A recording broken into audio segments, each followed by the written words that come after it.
Those boys, dude. I got a lot of love for Teeqo and Rain and Temper and Apex and Adapt and everybody at FaZe. I really do. I think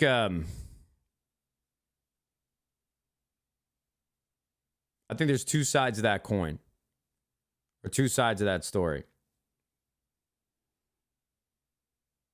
What FaZe built, what those 4 or 5 guys and everybody else that was a part of FaZe built is truly special, man. Like, nobody can doubt or question the cultural impact that FaZe has had on gaming. One of the biggest teams, if not the biggest team, in terms of overall brand recognition in the entire world. And you want to poke holes in that all day, fine. But from my generation, FaZe and Optic, not including like the TSMs and the Team Liquids and the Fanatics and the G2, all that. FaZe is probably one of the most recognizable brands. Like, if you went up to an 18-year-old kid today and asked him if they know who Team Liquid is, I'm sure you get like 3, 4 out of 10, maybe. But if you go to an 18-year-old kid and ask him, do you know what FaZe is? More times than not, I would think like 7, 8, 9 out of 10 are probably going to know what that is. So, that logic might not be perfect, but that's my perception of it. It really depends on where you're asking, who you're asking. But overall, North America, I think more people are going to know what FaZe is in comparison to any other team. So they've done an incredible job building up that business. But the problem is, when you build something really strong and really exciting and it's really moving and shifting and shaking an industry, people are going to want to come in and they're going to want to be a part of it. And, FaZe as a business, as they scaled, they needed money to pay for the growth that they were trying to have from a business perspective. So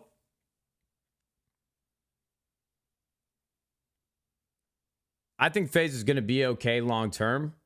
I mean, I hate to see like the original creators have such a sour taste in their mouth, because it's really hard for these kids that grew up building this thing, and then, they take on capital, they raise money. Now there's more people at the table that they don't think belong there. And if, Teeqo and Rain aren't the guys that are actually vetting who's coming in and investing in the business and who's running it day to day, that's a tougher situation for them to be in. I don't know if they were welcomed into the process, if they were consulted, or if they had talked as a group more broadly. But, this is just the way business works. And so I understand if there's feelings of resentment, if they weren't made whole and able to have a say in what they're doing, or the FaZe business as a whole, then I understand why they feel the way that they do. Like, there's no denying that emotion, right? But, the decision makers at the time, they've gone through different iterations of ownership and who's sort of, guiding the ship.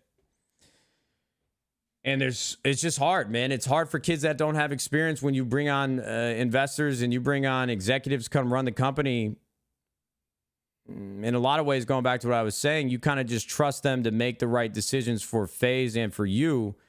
But that's not always going to be the case, man, because sometimes what you're chasing after FaZe as a brand does not align with what the investors and the people that are now putting their own skin in the game need to go to do to make money. So I just think the dynamic and people's perspectives, I think everybody's perspective is probably fair in their own minds, but from everybody else from on the other side of the fence, they feel like they got one done over on them. So I just think it's just a really tough situation, brother. That's just what happens when you bring on investors and you bring on other people to run the shit for you. You lose control, you lose creative control, you lose where this journey is taking you. So I hope they can get it squared away. I don't think what's happening on the stock market is really fair to like FaZe as in terms of what they've built, and probably one of the worst times in history to go public through a SPAC. I don't think a lot. Some of the things that FaZe is, their market cap and everything that they're dealing with right now, I don't think everything is as abysmal as the market's making it out to be, FaZe is still a really, really strong brand. And if they make certain decisions and sort of clean some things up, I think it could be a really successful business. You know, I want them to succeed, man. That's only better for me. It's only better for the industry as a whole. And that's the other thing I don't like about esports is like everybody likes to poke fun and, you know, like preying on people's downfall. They might not be preying on their downfall, but, you know, everybody's like foaming at the mouth when they see how poorly FaZe is performing on the market. And it's either like one of two things, like all the smart people in esports are like, I fucking told you so. And then the journalists are like foaming at the mouth because, you know, they know how many clicks they're going to get with how bad of a situation it is. But let me tell you this, and let me be abundantly clear. FaZe is the lack of success on the market. And, you know, you could say that that was their own doing and they fucked us by jumping in and giving that a shot.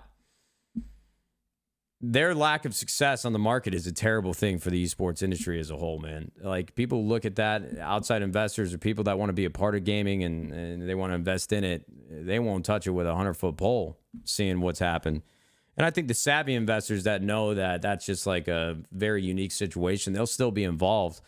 But it's always just going to make the introduction and the conversation around money tougher for anybody that isn't a part of gaming now and wants to be a part of it in the future. So I just, you know, it's hard for you to talk about these things because everybody wants to be competitive with each other. I was certainly in the early days of 100 Thieves. Like, I wanted to beat everybody in business and on stage.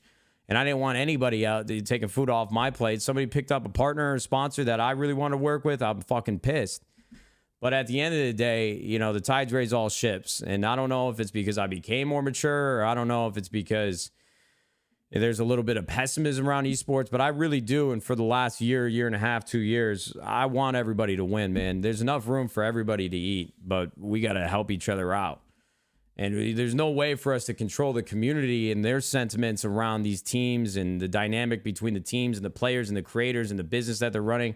You know, everybody just likes to poke fun and say, oh, I would have done so much better, or you guys made some really stupid decisions, or how can these executives, these old fucking people, you know, they don't know what they're fucking doing. You know, I saw a lot of employees or former employees and people that are very young in their careers acting like they got all the answers. And I've seen both sides of the fence now. This shit is not easy.